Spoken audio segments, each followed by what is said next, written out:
membawa kebahagiaan ke dalam lapangan.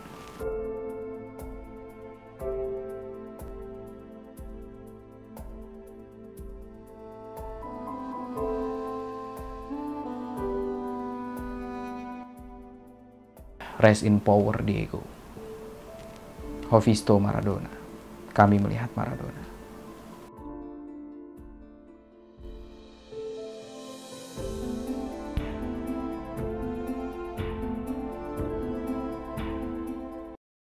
Dia punya magis bukan hanya di dalam lapangan loh. Di luar lapangan dia ngebrontak gitu loh. Dia vokal gitu.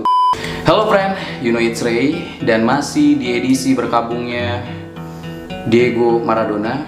Dan hari ini untuk pertama kalinya Ray Area membuat video podcast yang akan membahas tentang Diego Maradona.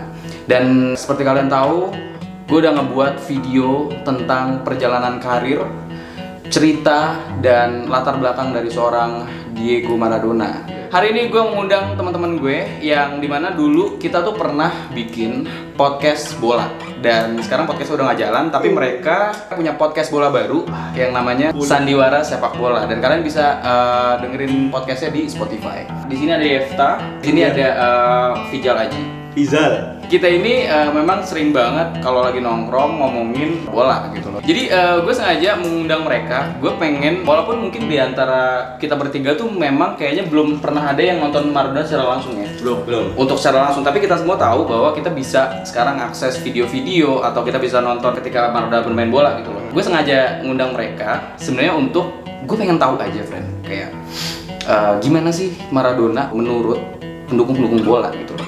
Dan ya, mungkin hari ini kita nggak akan ngebahas detail tentang Maradona, tapi kita akan mengenang atau kita akan membahas dampak seorang Diego Maradona di sepak bola. So, kali ini jangan bengong dulu, let's be here and now.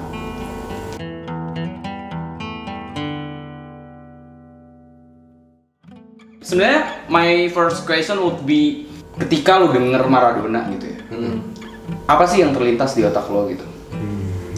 Orang yang dikultuskan oleh rakyat Argentina karena apa yang dilakukan di sepak bola itu membuat orang Argentina tuh percaya punya sesuatu yang bisa dibanggakan gitu kan. Dulu tuh Maradona ya kita tahu Argentina lagi carut marut kan, khusus terakhir juara 78 waktu dia sebelum juara 86. Argentina kan nggak hancur banget, tapi secara perekonomian Argentina kan nggak bagus ya.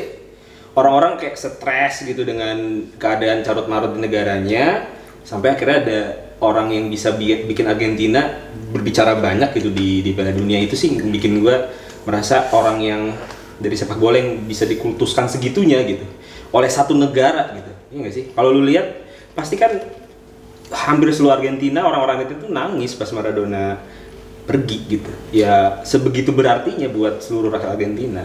Tapi kalau misalkan kita lihat ya, jasa dia buat Argentina sebenarnya apa sih selain 86 dia bawa juara? Kalau dari dulu kegagalan 2010 sebagai pelatih itu. Kayaknya juga dia ngebawa Argentina itu sendirian ya. Lu di enggak maksud gue gini. Lu lihat di squad itu nggak ada pemain yang Valdano gitu-gitu mah bagus, maksudnya levelnya yang juga yang enggak bukan sampai dia pemain bukan kayak Brazil, bukan kayak Brazil kayak punya Ronaldo, Kakak segala macam, Rivaldo, bukan dream team. Bener-bener Maradona itu bener-bener sendirian. Maksud gue pas 86 makanya juga sampai dikultuskan banget sama rakyat Argentina, maksud gue. Karena dia membawa harapan segede gitunya buat satu negara itu. Berarti kemarin gue sempat bahas di video kita yang membahas Diego Maradona meninggal dunia gitu. Kalau gue punya apa ya bisa dibilang sebutannya kayak Maradona is Argentina, Argentina is Maradona gitu.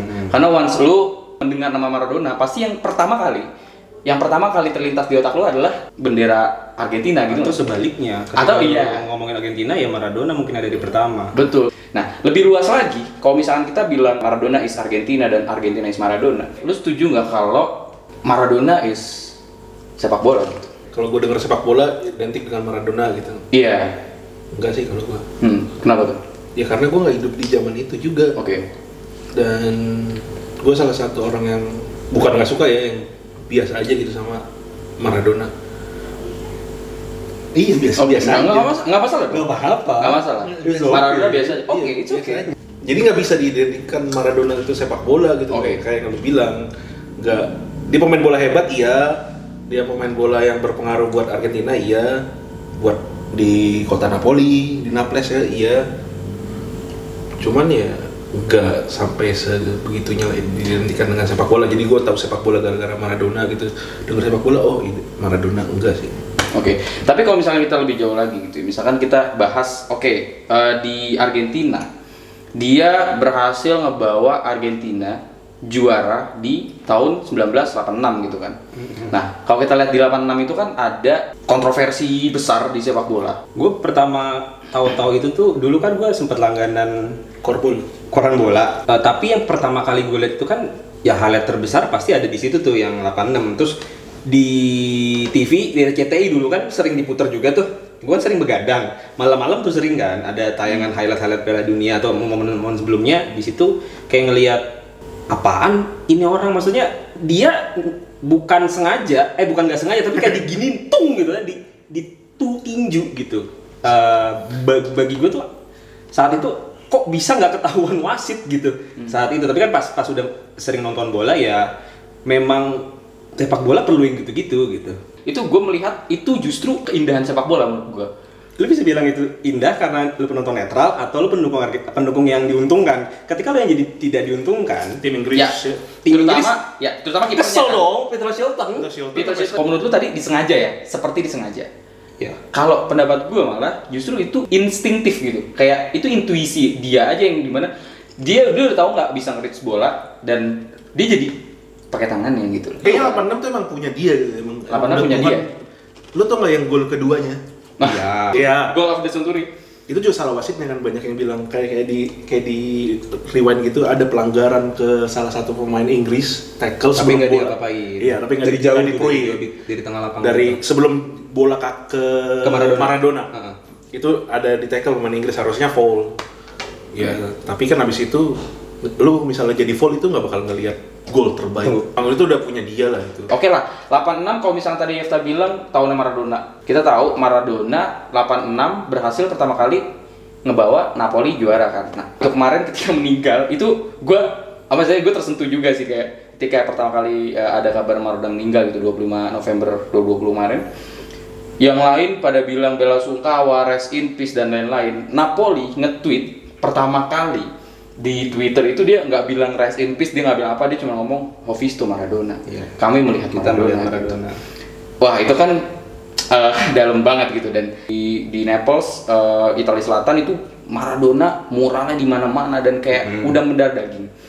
Menurut lo apa yang ngebuat Maradona sebegitu besarnya di Italia? Ini Italia loh, bukan Argentina gitu. Kalau kita bahas gitu. Iya mirip-mirip. Dulu kan Napoli tahun-tahun segitu busuk. Maksudnya tim-tim besar di Italia saat itu Juventus punya Platini sama Boniek, terus Milan punya trio Belanda, Inter punya trio Jerman. Napoli apaan sih gitu. Maksudnya dia juga baru gagal di Barca kan. Maksudnya gara-gara cedera, di tackle keras banyak di sana. Dia pindah ke sana kayak orang-orang ampas lah nih. Napoli juga kan orang-orang di sana kan kebanyakan rakyat Napoli tuh orang miskin ya. Maksudnya di daerah Italia, Napoli itu termasuk daerah miskin, daerahnya besar. Terbesar ketiga di Italia, tapi termasuk yang termiskin. Besar, miskin, banyak cagar alam juga. Kayak siapa ya? Dan utara waktu itu sama selatan kan benar-benar gila-gilaan kan? Napoli pertama kali Scudetto berarti pas Maradona. Maradona dong. Iya kan? Maradona. Iya maksud gue. Itu ngejawab juga sih. Oh karena dia ngebawa. Yes. Pertama kali. Dia datang kayak hampir sama kayak rakyat Argentina, kayak melihat sosok ini yang bisa menjadi harapan kita gitu. Ini yang bisa kita banggakan dari kota kita gitu. Di kota kita ada Maradona, di kota kita ada orang yang hebat, ada orang yang bisa membuat satu kota ini merasa uplifting semuanya. Orang-orang kampung itu kan pada kayak let's say bener dong, orang-orang Napoli mah orang-orang kampung kebanyakan di situ.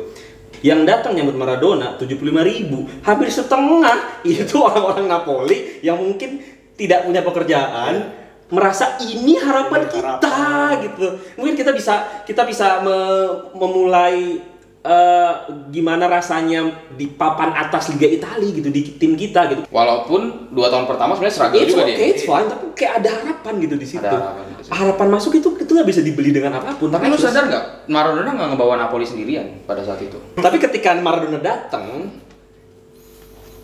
Harapan. Lu kayak nih, kayak Indonesia, kalau Messi datang nih pindah warga negara ke Indonesia. ya seenggaknya ada harapan kayak wah ada pemain sebesar itu gitu di sini. Oke. Kalau lu ngelihatnya kan Maradona kan kalau bisa kita bilang di Napoli 7 tahun ya.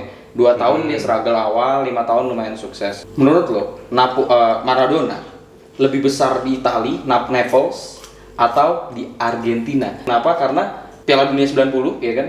Argentina lawan Italia di San Paolo, semifinal di Naples, dan semua orang kayak kenapa harus kayak gini? Ini rumahnya Maradona gitu. Ya, Tapi kenapa harus di sini? Ini bakal menyakiti semua warga Italia. Menurut lo, Maradona lebih besar di Argentina atau di Italia? Harusnya di Italia sih. Kenapa? Soalnya Argentina udah pernah juara dunia sama Mario Kempes. hubungannya apa? Ya, hubungannya itu tadi dia benar-benar ngangkat derajatnya Napoli. Jadi lebih besar Maradona di Italia sih, di Napoli ya khususnya, di Napoli khususnya. Jadi mungkin orang-orang Napoli, rakyat Napoli juga waktu nonton Italia lawan Argentina terbelah tuh hatinya kan, gue gimana nih gitu. Dan Italia pun gagal adu penalti. Iya. Di situ. Tapi gue rasa di Italia, di Napoli Maradona lebih gede daripada di Argentina. Argentina udah punya Mario Kempes sebelumnya, udah pernah juara dunia. Oke. Dan pada saat itu emang yang bikin kita semua kaget juga banyak pendukung orang Italia yang pada hari itu tuh dukung Argentina gitu kan. Dan gue pengen highlight satu hal gitu ya tentang Maradona pada saat tahun 90. Lu tau gak apa yang ngebuat salah satu dari 90 sampai 94 dia lumayan jadi banyak yang benci orang Italia? Maradona bilang di wawancara, dia bilang bahwa ya gue tahu ini rumah kedua gue, tapi ya ini negara gue gitu, dan gue minta orang-orang Italia, pendukung Napoli, dukung negara gue, Argentina, karena gue udah ngasih segalanya buat Napoli. Gue udah bawa Napoli sampai sekarang. Nah sekarang ketika gue butuh kalian pendukung Napoli gitu ya, gue saat ini kalian harus dukung gue, karena dulu gue sempat datang ketika kalian butuh gue gitu loh. Dan itu kan jadi salah satu statement yang bikin marah orang Italia dong gitu kan. Tapi wajar dia ngomong kayak gitu kan. Orang dari kecil dia udah hidup susah, dia struggle sampai akhirnya bisa dikultuskan satu negara dan satu kota gitu. Melewati struggle yang kayak gitu, menurut gua wajar Maradona ngomong kayak gitu. Maksudnya kayak Ibra, gua bisa mewajarkan Ibra ngomong seperti itu kan, ngomong gede gitu karena yang ditunjukkan juga gede gitu. Ya wajar lah banyak yang benci. Ya bener kata Agi tadi kan, bukan Napoli doang. Ya mungkin orang Napoli bisa lah ngedukung dia gitu kan, bisa nerima omongan dia. Tapi dia bisa ngomong kayak gitu ya karena jasa dia. Ya emang dia merubah citra Napoli itu.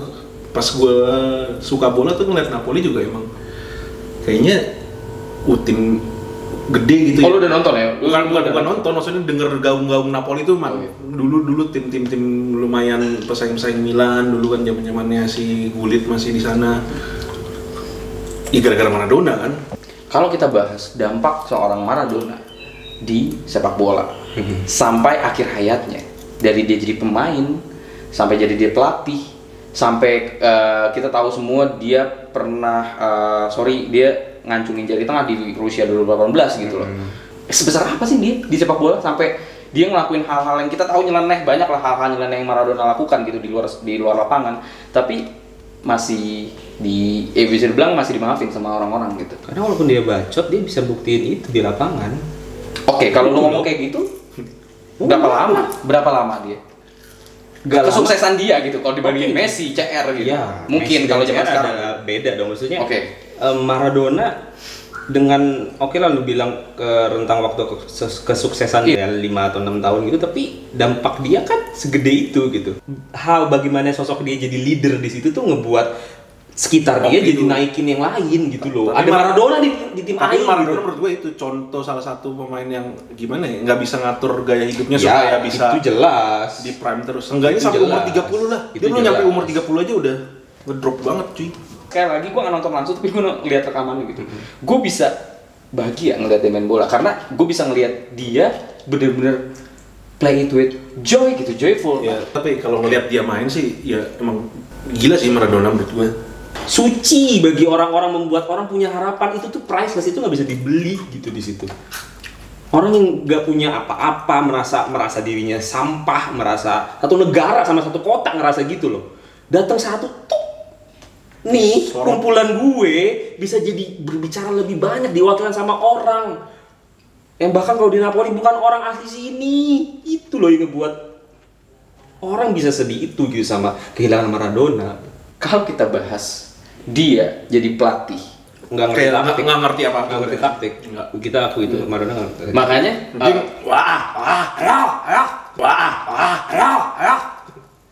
bakal ada nggak kira-kira the next Maradona di dunia ini? Gue mungkin, tapi mungkin akan datangnya dari negara-negara kasta ketiga. Yang orang-orang itu merasa sampah gitu. Apa kumpulan kita tuh kumpulan yang terbuang, macam puisi. harus begitu mikirnya ya. Next Maradona adalah Lionel Messi, tapi kita tahu Lionel Messi menjadi dirinya sendiri. Dia tidak Maradona, dia bukan Maradona sama sekali. Ya. Di level klub jauh melebihi Maradona, tapi dia tidak vokal, tapi dia tidak punya kasus yang sampai segitunya, dia tidak dikultuskan gitu di rakyat Argentina sendiri. Itu dia terlalu diberi beban gitu kan, misalnya kayak gitu-gitu. Dan kalau menurut lo gitu, tadi lo bilang nggak akan ada the next Maradona. Kalau lu bilang tadi cara bermainnya segala macam, bisa aja Argentina ngultusin Messi kalau Messi bisa dapat juara dunia. Nah, soalnya kan memang udah jelas habis Piala Dunia terakhir Maradona dapat, mereka nyari-nyari kan Argentina. Nyari-nyari sampai bener-bener dapat Messi nih, kayaknya paling mantep nih, paling bener-bener mirip. Dan Messi nggak bisa mikul itu, nggak bisa. kalau dapat, gue bilang kalau dapat mungkin Argentina bakalan mindahin Tuhannya kemarin. Gak bakal ada. Cuman kalau misalnya juara dunia nih si Messi, sampai dia pensiun nanti dapat satu, gue bilang ya udah dapat pindah, dituankan Messi. Tapi ya kalau menurut gue nggak akan ada the next Maradona gitu. Dan itu akan menjadi beban bagi semua orang gitu. Bahkan kayak Leo Messi gitu dan lain-lain. Mungkin nanti ada kedepannya di generasi selanjutnya akan ada orang jago dari Argentina dan oh ini the next Maradona. Menurut gue malah justru orang itu nggak akan sukses gitu karena beban yang dipikul kan. Gede banget. Tapi gue berharap banget bahwa akan ada seorang pemain gitu ya yang bisa kembali membawa magis ke lapangan gitu, dan di luar lapangan juga kayak Maradona. Dia pemain yang kuat. Iya betul. Wah gila, ini dihajar sama pemain Inggris, ditebas. Bahkan banyak momen dimana ditebas gila-gilaan dia masih bangun. Nah itu loh maksud gue, Yev, ketika gue ngelihat orang dengan kebahagiaan main bola tuh ya kayak gitu loh. Dia ya udah, dia nggak mikirin wah ini pelanggaran apa dia main gitu loh. Dia strong menurut gue ya. Maradona strong juga di lapangan gitu. Ketika kemarin ada kabar berpulang, kita tahu semua, Kaget tuh semuanya. semuanya kita tahu, semua klub bola, semua pemain, semua legenda bola ngepost atau ngasih tribut seorang Maradona. Semua pemain tidak, kecuali menantunya. Saya selalu memantau menantunya, tidak Aguero. ada post apapun. Segitu besar gitu nama Diego Maradona. Bahkan kita tahu kemarin kalau lo lihat stadion Boca Junior itu dimatiin semua kan. Kecuali. Dan dinyalain satu titik di mana tempat Maradona nongkrong gitu, sering duduk di situ gitu. Itu kan wow gitu. San Paulo juga. Segitu besar ya San Paulo. Dan kita tahu juga, kita rewind reaksi media sosial ya kemarin bahwa yaitu Napoli mau bahkan berencana buat ganti nama stadion San Paulo jadi Diego Maradona gitu kan. Iya. Dan segitu, maksudnya gini Pak, ngebahas dikit tentang Napoli mau ganti nama Diego Maradona ya. Kalau Boca Junior gitu ya, itu kan Argentina jelas, dari kampung halamannya dia. Ini kita lihat Napoli Pak, dari Italia. Bukan negaranya. Mungkin menurut lo itu bikin sakit hati orang-orang Italia nggak sih? Kayak misalkan legenda-legenda Italia yang, wah ini bukan orang Italia nih, kok dijadiin stadium gitu. Kan Napoli. Karena Napoli nggak ada legenda selain Maradona. Respect orang-orang dengan Respect. Tapi yang gue pertanyakan kenapa nggak pas masih hidup aja diganti kan biar lebih dia merasa tersanjung. Dia Udah terbopo-bopo gitu ya. Udah jalannya udah terbopo-bopo udah satu tahun. Udah sering keluar masuk ruang operasi. Kenapa nggak dikasih di sini? Kalau di Boca dia main jangka waktu dia main juga pendek kan di Boca ya. Dan legasi dia di Boca nggak segede di Napoli. Justru Boca Juniors berlebihan mungkin kalau misalkan sampai ganti nama jadi stadionnya Diego Maradona. Kalau Napoli wajar ya. Kalau kalian reaksi-reaksi di media sosial, apa yang menurut kalian tuh kayak wow? Ancelotti sih. Ancelotti dia pernah jadi musuh gue dan dia akhirnya jadi teman gue. Dia hampir nangis pada saat Everton main, kan ada itu kan itu juga ya dari kan rival Milan sama Napoli. Milan kan lagi bagus pada saat itu. Ya jadi orang-orang yang dulunya musuh nggak ya tetap merasa kehilangan gitu, walaupun kita tahu maksudnya bukan rival banget gitu juga ya Ancelotti sama Maradona gitu di masa itu, cuman apa yang dipost Ancelotti di sosial media menurut gue cukup ini menyentuh. Iya, begitu. Gue Aguero yang tadi sih, gue bingung kenapa dia nggak ada apapun gitu. Dia udah cerai juga kan sama. Iya. Maksud gue ini legenda lu anjing, legenda Argentina gitu. Lebih dari legenda gitu kan, yang dikultuskan lu pernah jadi menantunya. Dia kayak Messi, Tevez apa segala macem kan. Jelas kan. Ini apa seburuk itu hubungan mertua dan menantu gitu. Itu yang membuat jadi lebih manusia lagi si Maradona. Pele Pak. Pele bilang gitu. Itu salah satu yang gue menyentuh juga ya. Dia bilang, oke, dia lawan gue dan lain-lain, tapi untuk sekarang gue nggak ada kata lain buat semoga keluarga yang ditinggalkan tabah, dan gue harap gue bisa bermain sepak bola bareng Maradona di langit. Sabar nanti juga Sabar. Pele ya. Bapak mau sesedih itu juga sedunia ketika Anda nanti pergi. Kayak diomeng-omengin gitu ya. Pengen kayak gitu juga pengen ya. didewain juga ya Bapak Pele. Iya, Pak Pele. Thank you banget udah datang. Semoga podcast kalian sukses. Kalian bisa dengerin podcast mereka berdua, Sandiwara Sepak Bola, di Spotify. Kita kehilangan sosok besar. Ya, jelas. Itu jelas lah. Ya. Itu jelas. Sebuah kehilangan besar untuk sepak bola. Jelas. Kita semua pendukung sepak bola sangat berduka. Semoga keluarga yang ditinggalkan diberi ketabahan, dan semoga akan ada lagi pemain yang bisa membawa kebahagiaan seperti Diego Armando Maradona. Thank you Maradona. Gracias.